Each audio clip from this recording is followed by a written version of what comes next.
هو ليه حضرتك ابقى في محطة مصر او ابقى في الموقف الجديد عندنا في اسكندرية، اجي اخش الحمام مراحيض عامة ادفع 5 جنيه وادفع 3 جنيه؟ ليه سعادتك؟ هتديني حاجة من عندك حضرتك؟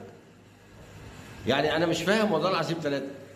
انت عامل حاجة خدمة للناس، دي مش خدمة بقى. اجي اخش ادفع تذكرة ليه؟ انا مش عارف. اما ليه؟ طب يعني نقف جنب السور؟ ده يرضي ربنا؟ واللي معهوش ما يخشش؟ مفيش كده والله يا جماعه، اسمها مراحيض عامه. يعني اي حد مزنوق يخش، لكن كده نيجي يقول لك تذكره 3 جنيه وتذكره 5 جنيه. وبعدين ايه لو انت قاعد مثلا مستني حد ودخلت 3 مرات تدفع كل مره؟ والله ما ينفع الكلام ده. الحاجات دي ببلاش، ما بتدينيش حاجه حضرتك. يتوب علينا ربنا.